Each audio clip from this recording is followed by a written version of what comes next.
What's good, y'all? It's TheeImaniAnisa here, and I am back with another video. We're gonna do a chit chat, get ready with me video. Where are we getting ready to go? Getting ready to do another video. I'm almost out of my banana powder. Is there a difference between banana powder and translucent powder? Like, serious question.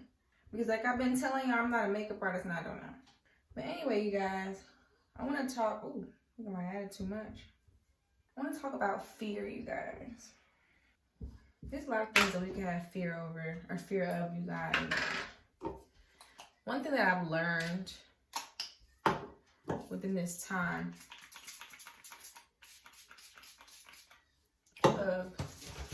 one thing I've learned in this time about being an adult, and even just when I was younger, is there's nothing positive about fear, like, whatsoever. Like, there's nothing positive about it. And there's a difference between having fear and having wisdom. And in these times, especially like now with all this coronavirus stuff going on, it's very easy to get afraid because we don't know. Like, we get afraid when we don't know. And I honestly feel like if we apply it to God, which is what we're going to do, applying it to God, when we don't know something, we get real nosy, okay? We get real nosy, and we start asking all the wrong questions, trying to get all the answers. We don't know, and we're not going to know.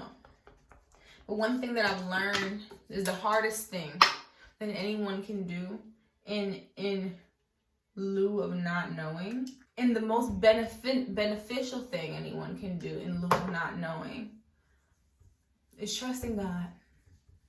Ain't that funny, right? The hardest thing to do right now is to trust God. Because God doesn't audibly communicate with us, which it sucks. It does, because, you know, we want to have all the answers. Like, we have our phones.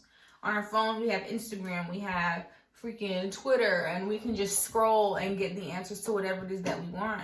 But when it comes to God, we have to, like, rely and we have to trust on Him to make do. But one thing that I've learned, and I don't know if y'all know this song, I actually just heard this song for the first time last night. I was watching a Sarah Jakes service that she did, and the song said, God's never lost a battle.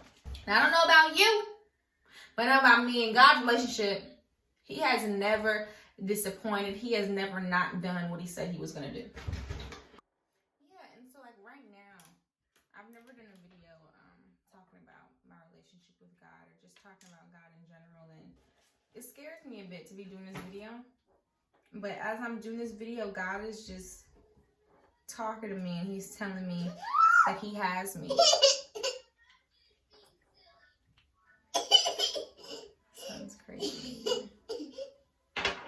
Yeah, y'all, in this video, like, as I'm doing this video, God's talking to me, and He's telling me, like, I have your back.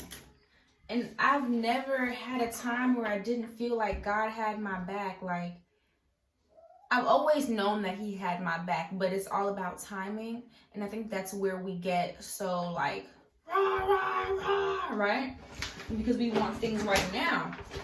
And, you know, so we have our phones at our fingertips where we can get any answer that we want.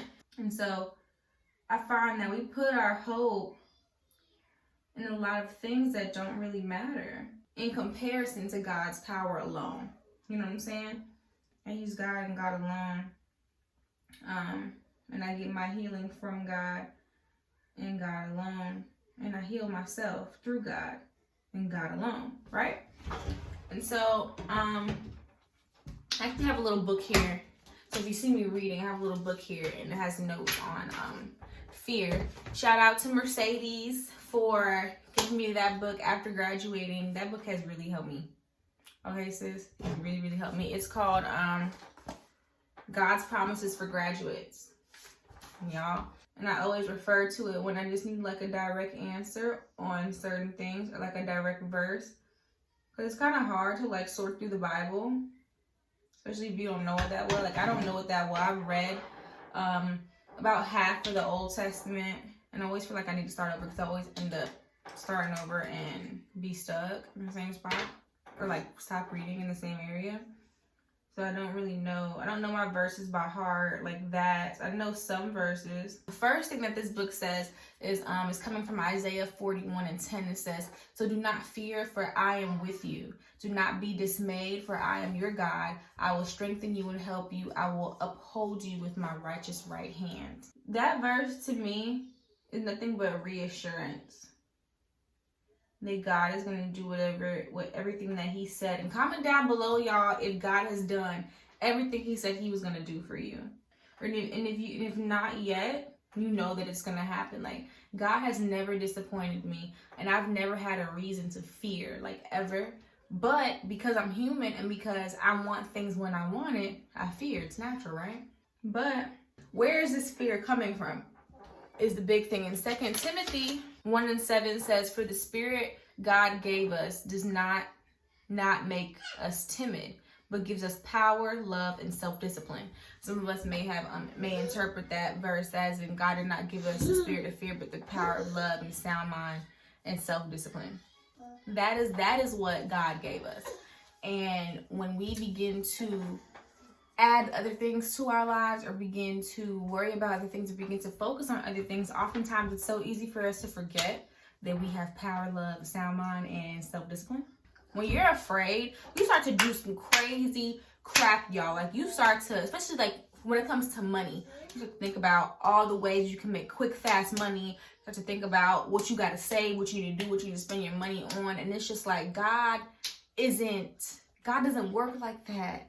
God isn't like a rah, rah, rah, I gotta hurry up. He doesn't do that. God is so calm, and God is so mellow, and God is so like here because he has nothing to worry about, because he already knows the path that he set for us. You know what I'm saying?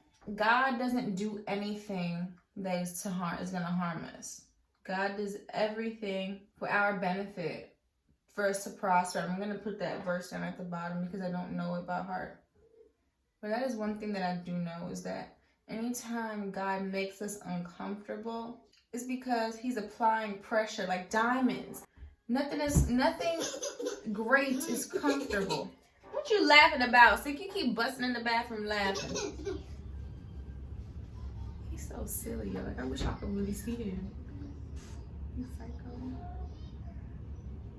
And nothing worth going through is ever comfortable. Like, think about having a baby, you guys.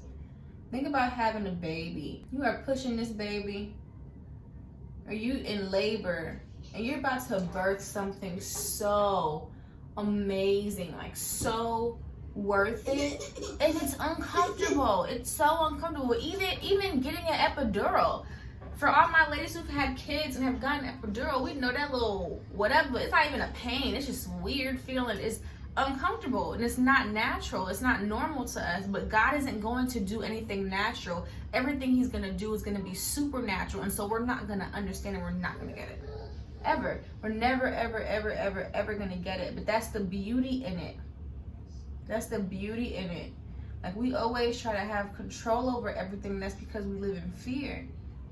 Like, we're always talking about, oh, I'm in my bag, but can you give God an opportunity to get in your bag for you? Y'all know, like, when you are cleaning up and your mom or your guardian or whomever comes in, let's say the kitchen, and you're sweeping, and then they say, make sure you sweep the floor. Like, don't you see me sweeping the floor? Don't you see me doing exactly what it is that you're telling me to do? That is the most aggravating thing. So I can only, and God does, I don't think God gets aggravated. He might. I could only imagine how aggravated God is when we worry and we fear over something that God already has handled. He's like, don't you see what I'm doing? Like, I got this. Like, you clocking me. You clocking me in everything I'm doing. I'm trying to do. You just doing too much. You need to sit down and you need to relax and you need to rest.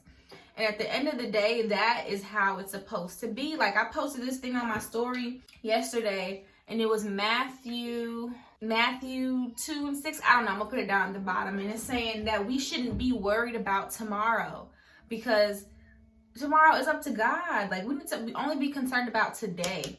Today, not tomorrow, not next week, not tomorrow's next week. No, we need to be worried about just today, because this is the day that the Lord has made, and this is the day that we're supposed to be operating in. Why are we so concerned about stuff that we don't have no business being concerned about? I don't got nothing to do with me. That is all God. And honestly, it's offensive, and it's blasphemous, and it's disrespectful to be all up in God's business. Like, I know he up there like, shawty, mind yours. Just mind your own. And let me do what I'm doing.